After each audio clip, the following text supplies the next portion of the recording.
व अला आलिहि व अस्हाबिहि अजमाइन व अला कुल्लि मन तबिअहुम बि इहसानिन इला यौमिद्दीन अम्मा बाद फ़अऊज़ु बिल्लाहि मिनश शैतानिर रजीम बिस्मिल्लाहिर रहमानिर रहीम।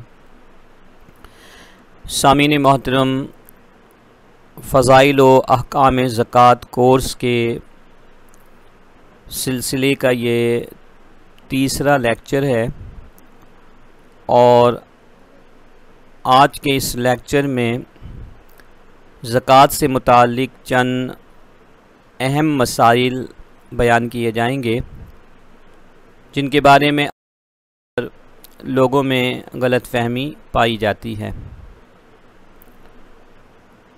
मसारिफ़ ज़कात से मुराद वो लोग हैं, वो अफराद हैं जिन्हें हम अपनी ज़कात दे सकते हैं। कुरान मजीद फ़ुरक़ान हमीद में तफसील के साथ उन लोगों की तफसील बयान कर दी गई है सूरह तौबा में कि हम किन्हें अपनी ज़कात दे सकते हैं। आम तौर पर ज़कात देने के हवाले से जो गलतफ़हमियाँ पाई जाती हैं उन्हें मैं यहाँ पर आपके गोश गुज़ार करूँगा कि हम किन्हें अपनी ज़कात नहीं दे सकते। जिन्हें नहीं दे सकते वो मैं बयान कर देता हूँ। इनके अलावा जो भी हैं उन्हें हम अपनी ज़कात दे सकते हैं। तो ऐसा शख्स जिसके पास निसाब ज़रूरियात ज़िंदगी को छोड़कर निसाब के बराबर या उससे ज़ायद माल है, जैसा कि आजकल चांदी 52.5 तोला चांदी की जो कीमत बनती है कम अज़ कम वो 46,500 रुपये है। लिहाजा किसी भी शख्स के पास ज़रूरियात ज़िंदगी के अलावा कोई भी ऐसा माल तिजारत, सोना चांदी, कैश की सूरत में मजमूई तौर पर 46,500 के बराबर या इससे ज़ायद रकम हैं या मालियत की अशिया हैं, तो वो शख्स ज़कात नहीं ले सकता। इसी तरह गैर मुस्लिम को भी ज़कात नहीं दी जा सकती। अलबत्ता गैर मुस्लिम को कोई नफली सदका देना चाहे, नफली सदका से मुराद ज़कात, सदका फ़ित्र, कफ़ारे की रकम और नज़र जो या मन्नत जो मानी जाती है उसकी रकम या उसकी अशिया के अलावा जो हम अपनी जेब ख़ास से बाज़ औक़ात सदका निकालते हैं वो नफली सदका कहलाता है। तो नफली सदका गैर मुस्लिम को दिया जा सकता है, लेकिन यहाँ पर भी बेहतर यही है कि अगर कोई मुसलमान भाई मौजूद है जो मुफल्लस है, मजबूर है, तो उसकी मदद की जाए, उसको तरजीह दी जाए। अलबत्ता अगर गैर मुस्लिम के बारे में ये ख़याल है कि इसके साथ अगर हुस्न सलूक किया जाए, माली एतबार से उसको सपोर्ट किया जाए, तो वो इस्लाम की तरफ माइल होगा, तो वहाँ नफली सदका गैर मुस्लिम को देना बेहतर होगा। इसी तरह जो सैयद हाशमी है उसे भी ज़कात की रकम नहीं दी जा सकती। सैयद हाशमी में अलवी सैयद, अब्बासी, जाफ़री, अकीली और हारसी ये सब शामिल हैं जो हज़रत अली रदी अल्लाह ताला अन्हों के ख़ानदान से जो सैयदों का सिलसिला चल रहा है। इसी तरह हज़रत अब्बास रदी अल्लाह ताला अन्हो रसूलुल्लाह सल्लल्लाहु अलैहि वसल्लम के चचा और फिर बाद में दीगर। तो आम फ़हम अल्फाज में यूँ समझें कि जो सैयद है उसे ज़कात की रकम हम नहीं दे सकते। अलबत्ता सदक़ात नाफिला जो है वो सैयदों को दिए जा सकते हैं।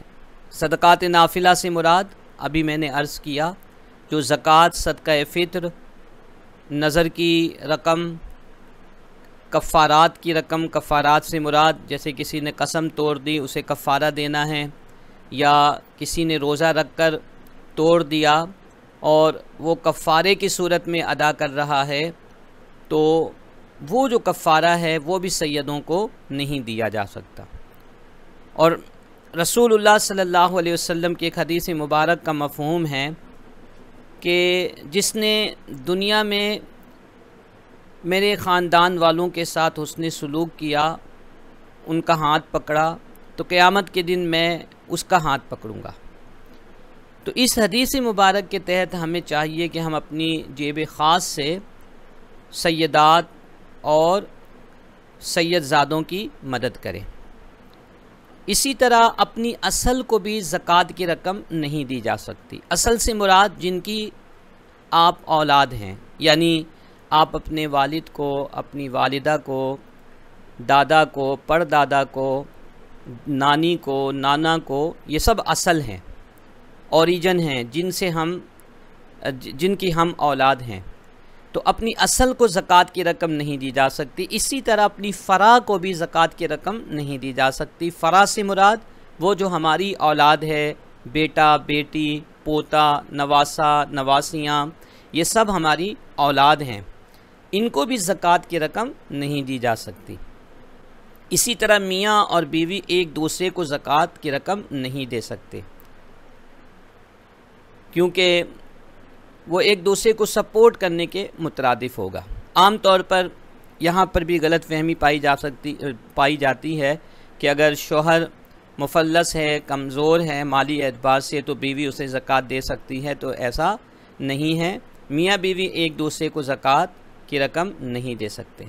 तो हमें ये पता होना चाहिए कि ज़कात की रकम किन किन लोगों को हम नहीं दे सकते, ताकि इनके अलावा को हम आसानी के साथ ज़कात की रकम दें। भाई बहन एक दूसरे को, फूफियों को, खालाओं को, मामों को, चचाओं को ज़कात की रकम दी जा सकती है, बशर्ते कि वो साहिब निसाब ना हो और साथ ही वो सैयद या सैयदात ना हो। बल्कि अफजल के अगर घर में कोई इस तरह के रिश्तेदार मौजूद हैं या जानने वाले मौजूद हैं, भाई हैं, बहन हैं, तो उन्हें ज़कात की रकम देनी चाहिए, जिसका ज़िक्र अभी तफसील से आगे आ रहा है। ज़कात की अदायगी में एक बहुत अहम शर्त, जिसको हम तमलीक कहते हैं। तमलीक के माना है transfer of ownership from one person to another person, यानी एक शख्स से दूसरे शख्स की तरफ किसी भी शय की मिल्कियत को मुंतकिल करना, ये अरबी में तमलीक कहलाता है। लिहाजा ज़कात की अदायगी के लिए ये भी ज़रूरी है कि जिसे ज़कात दी जा रही है उसे तमाम तर मालिकाना हुकूक के साथ ज़कात दी जाए, उसे पूरे इख्तियारात के साथ ज़कात दी जाए। अगर कोई ऐसा तरीक़ेकार इख्तियार किया जाता है कि जिसमें मालिकाना हुकूक का तस्वुर नहीं पाया जाता, तो उस सूरत में ज़कात अदा नहीं होगी। लिहाजा हर वो जगह जहाँ पर तमलीक की शर्त पूरी नहीं हो रही हो, जैसे मिसाल के तौर पर किसी शख्स ने ज़कात की रकम से खाना पकाया और लोगों को दावत दी, गुरबा व मसाकीन को बिठा कर अपने घर में खाना खिला दिया, तो ज़कात अदा नहीं होगी, क्योंकि यहाँ तमलीक नहीं पाई जा रही। अलबत्ता अगर कोई शख्स राशन ख़रीद कर उनके हैंड ओवर कर देता है, उन्हें दे देता है, वो अपनी मर्ज़ी से घर ले जाकर खाते हैं, किसी को देते हैं, हिबा करते हैं, गिफ्ट करते हैं, हर तरह का इख्तियार उनके पास मौजूद है, तो फिर तमलीक पूरी हो रही है, ज़कात अदा हो जाएगी। इसी तरह अगर किसी ने खाना पका कर किसी गरीब और मिस्कीन को दे दिया, अब उसकी मर्ज़ी है कि वो वहीं खाए या घर ले जाए या किसी और को दे दे, तमाम सूरतों में उसके पास कुल्ली इख्तियारात हैं, तो इससे भी ज़कात अदा हो जाएगी। लेकिन अगर अपने घर में बिठाकर किसी मखसूस जगह में बिठाकर उन्हें खाने का पाबंद किया जाए, तो ऐसी सूरत में ज़कात अदा नहीं होगी। मस्जिद में कोई शख्स इंतकाल कर गया, उसके लिए कफन के लिए ज़कात की रकम देना, इससे ज़कात अदा नहीं होती, क्योंकि वहाँ पर तमलीक की शर्त पूरी नहीं होगी। अब एक सवाल ये भी किया जाता है कि क्या ज़कात देते वक्त बताना ज़रूरी है और ये उस वक्त आम तौर पर पूछा जाता है कि जब कोई भाई अपनी मुस्तहिक बहन को या बहन अपने मुस्तहिक भाई को या किसी भी रिश्तेदार को जो है वो ज़कात दे रहे हों, तो वहाँ पर ये एक मसला पेश आता है कि अगर हमने ये बता दिया कि ये ज़कात है, तो उस सूरत में भाई या बहन या फूफी शर्म व हया की वजह से लेने से इनकार कर देंगे। तो अब ऐसी सूरत में क्या किया जाए? तो शरीयत मुताहरा ने यहाँ पर बहुत बड़ी आसानी हमें दी है कि ज़कात देते वक्त जिसे ज़कात दी जा रही है उसे ये बताना ज़रूरी नहीं कि ये ज़कात की रकम है या ये ज़कात की शय है।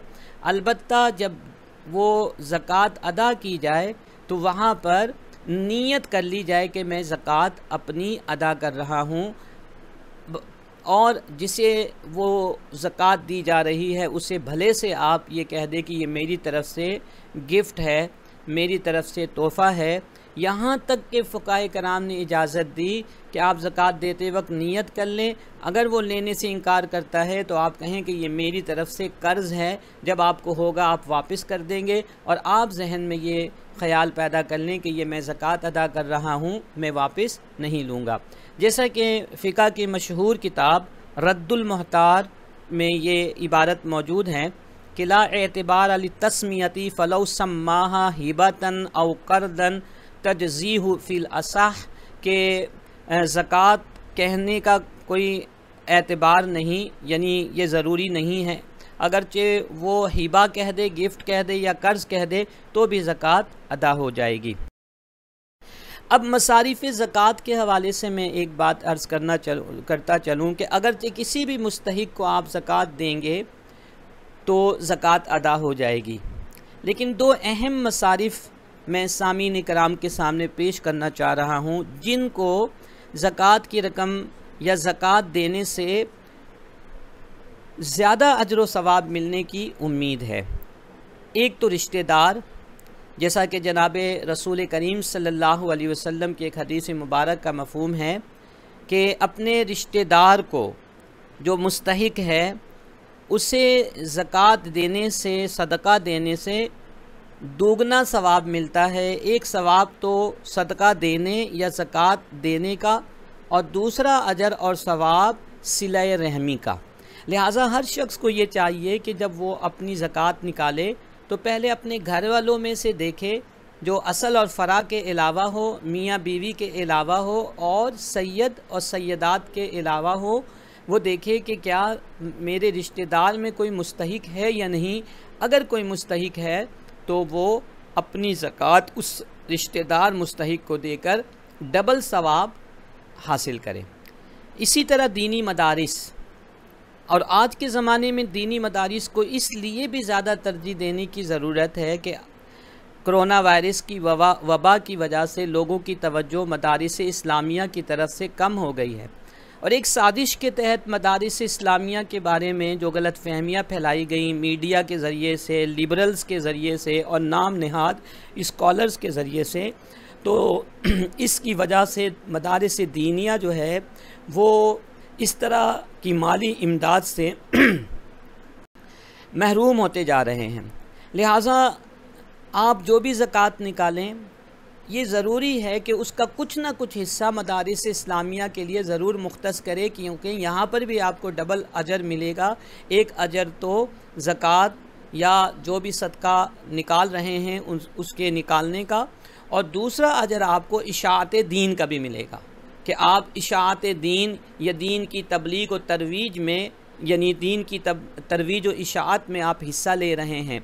तो आप लाज़मी तौर पर जो भी आप ज़कात निकाल रहे हैं अपने इलाके के जो बेहतरीन मदारिस हैं, मदारिस अहले सुन्नत हैं, उनमें आप अपनी ज़कात का कुछ ना कुछ हिस्सा ज़रूर दें ताकि वो पैसे दीन की नशर व इशाअत में इस्तेमाल हो, तो आपको उसका भी अजर मिलता रहे। उलमा पैदा होंगे तो वो जब तक काम करते रहेंगे वो आपके लिए